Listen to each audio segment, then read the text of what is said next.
শেখ হাসিনার পতনের পর একে একে বেরিয়ে আসছে শেখ পরিবারের সদস্যদের দুর্নীতির সব তথ্য।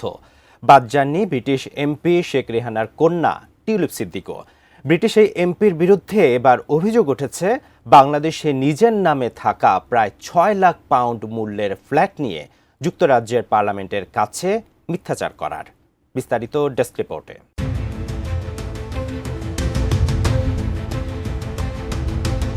যুক্তরাজ্যের লেবার পার্টির মন্ত্রিসভার সদস্য ছিলেন শেখ রেহানার কন্যা টিউলিপ সিদ্দিক। তার দায়িত্ব ছিল ব্রিটেনের দুর্নীতি সামাল দেওয়া।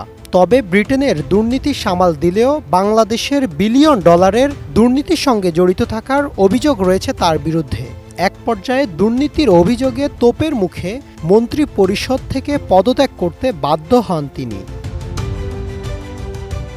কোয়ালিটি সম্পন্ন আন্তর্জাতিক মানের still bar CSRM committed for better still. এবার টিউলিপ সিদ্দিকের বিরুদ্ধে যুক্তরাজ্যের পার্লামেন্টের কাছে মিথ্যাচার করার অভিযোগ উঠেছে।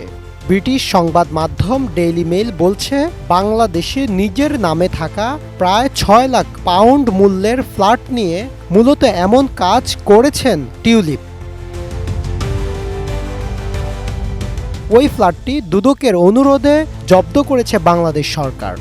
একই সঙ্গে তার বিরুদ্ধে তদন্ত চলছে। তবে ৪২ বছর বয়সী টিউলিপ সিদ্দিক অবশ্য এসব অভিযোগ অস্বীকার করেছেন। তার ভাষ্য, ২০০২ সালে ফ্ল্যাটটি পেয়েছিলেন পিতামাতার কাছ থেকে উপহার হিসাবে। আর ২০১৫ সালে এমপি হওয়ার কয়েক সপ্তাহ পরেই তিনি এটি বোন আজমিরার কাছে হস্তান্তর করেন হেবার মাধ্যমে।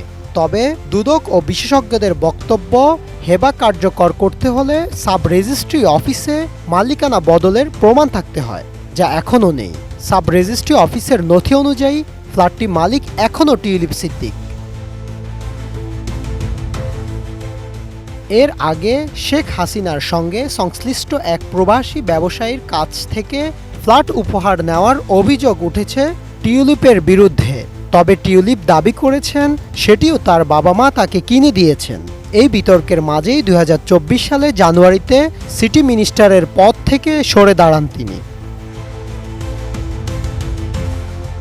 এদিকে সামাজিক মাধ্যম এক্সে দেওয়া এক বিবৃতিতে তার বিরুদ্ধে ওঠা সমস্ত অভিযোগ অস্বীকার করেছেন টিউলিপ। জানান, যুক্তরাজ্যে আইন অনুযায়ী সব প্রশ্নের উত্তর দিতে প্রস্তুত তিনি এবং রাজনৈতিক অপপ্রচারে শিকার হব না বলেও উল্লেখ করেন তিনি। Desk report, ATN news.